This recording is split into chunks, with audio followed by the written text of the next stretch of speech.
Well, this is something that I knew was happening. I was going to say I forgot it was happening. No, I remembered it was happening, but like, forgot it was coming this quick. So there's a first teaser out for House of the Dragon, the Game of Thrones prequel, I believe. I say I believe because I haven't paid that much attention to it. And let me be completely honest, I will kind of be surprised if this thing lasts for more than a couple of seasons, and I fully expect the viewing numbers are going to tank after about half of the first season, and probably even when they start, most likely won't be what people hope for. Because look, does anyone still talk about Game of Thrones? That last season really burned everybody's interest. And they can try. We can see. I suppose the hope is to rekindle that enjoyment and make people go, hey, remember this was why you like Game of Thrones? Except that, you know, liking Game of Thrones just got your heart broken. And I don't know if it's been enough time for people to forget how good that show started. And so starting a new show that looks good to start is not necessarily going to override the memory of how badly that ended. But that's general ramblings. Maybe I should just shut my mouth and take a look at this thing.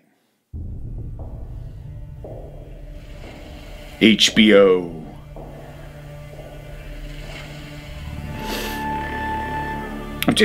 Yep, put your name up there twice, HBO. I know it's you, and you've got your watermark in the corner. I know it's you. 200 years before the fall of the throne. Oh, great, you're going to remind us of that crap ending. Good move. Kings.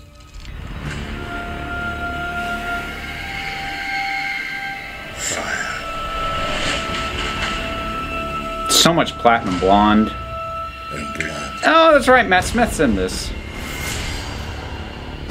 That's a solid casting pick.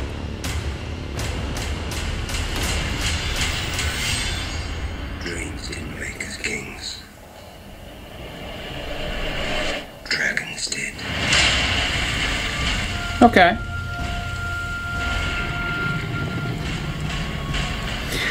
That's a decent line. I'll give him that.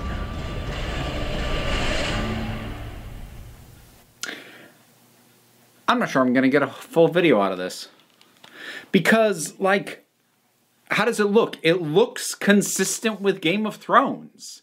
How else was it going to look? I mean, it's one of the things about doing a prequel, even set 200 years before, is that the time period that it's based off of, you know, that period of history was very static for a very long time, which means that when dealing with this fantasy world, functionally, 200 years ago might as well have been last Tuesday in terms of how the political system works, how the technology works, how war is waged. I don't know what this is going to bring different other than a hell of a lot more platinum blonde wigs on people.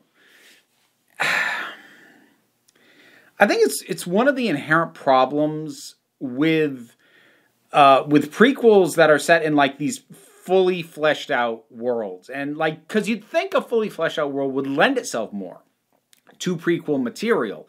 And in terms of strictly having more stories to tell, that's true.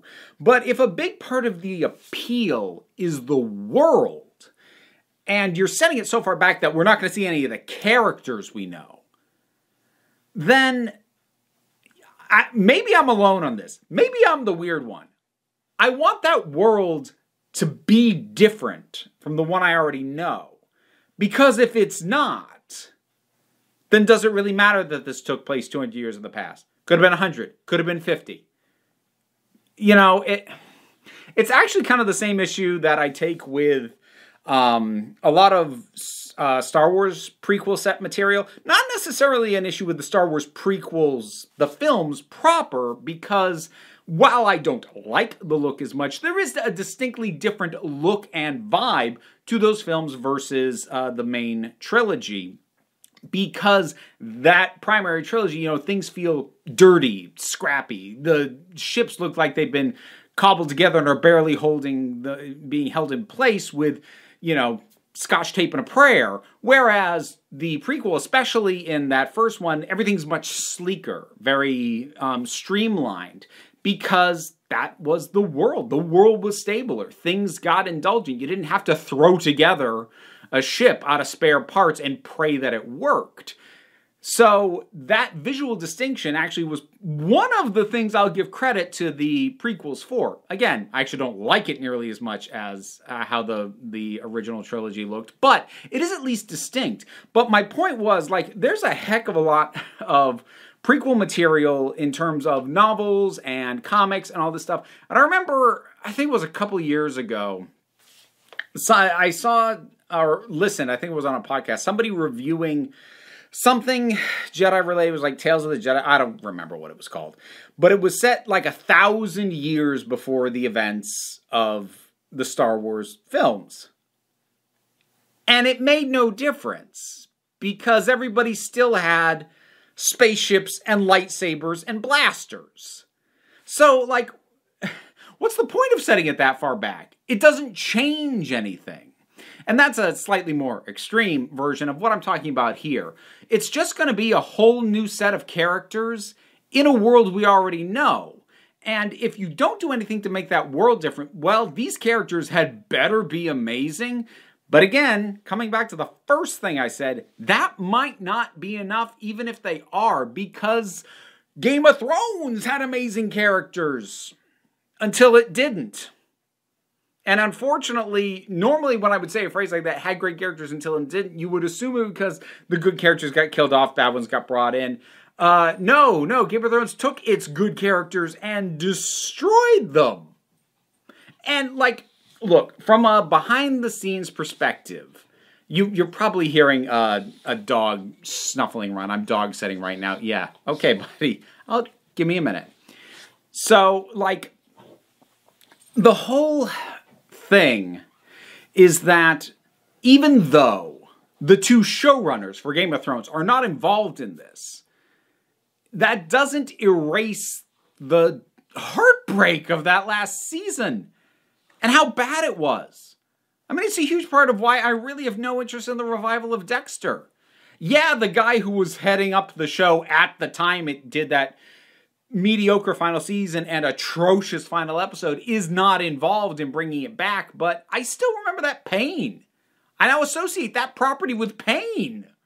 And again, maybe I'm just taking things harsher than others. Maybe other people will be more forgiving. Maybe they will want to be. Maybe more people will be like, I wanted to like season 8 so much, but I couldn't, but maybe I can like this. Maybe they'll just take a far less cynical view than I'm assuming, or that I'm kind of taking. And if they do, you know what? Honestly, good on them. I wish I was not as cynical as I am, but like, a lot of this comes from just knowing myself. I know myself. And I'm going to go into this, I'm going to want to like it, but I also know the kinds of things my brain is going to pick at. Like the fact that, what's the point in setting this 200 years ago? It effectively looks exactly the same. It's the same world. This is not a world we're discovering and that we're learning more about. It's the same world we already know, just with a new bunch of jackasses. And maybe if the jackasses are awesome, that'll be enough. I don't know. How many people are going to tell me just to stop, stamping on everybody's fun? You wouldn't be wrong. I don't mean to. I really don't. I don't enjoy looking at something and go, that didn't sell me. But to be fair, this teaser offers very little, and maybe a fuller trailer giving me a better look at characters and maybe a sense of plot will intrigue me. I think that's the other thing about this. If the plot is just the struggle for the throne again, that's also the plot we had for Game of Thrones as well, ultimately. So if it's the same world and the same plot and different people, I just don't think it's enough. But maybe it will be. Maybe I'll be sold on the next trailer. I'd like that. Doubt it, but we'll see. What are your thoughts on that teaser? Whatever they are, drop something down in the comments. Let's talk about it. I have a Patreon. That's how I afford things like HBO Max and am able to watch, and I'll review the thing when it starts up. I will. But no big pressure there. Like, share, subscribe, help me out as well. But don't sweat that too much either, because take a relaxed attitude around here so you can just come on back next time you need a break. This video wouldn't have been possible without the support of my patrons, and I want to give special thanks to Jared Boyce, MJ, The Doctor, Tracy Scrabbit, Vincent Paul Bartolucci, Kaylin Schwartz, Edelon, Robin Moore, Ross Schultz, and Shayla Gorley. Thanks so much.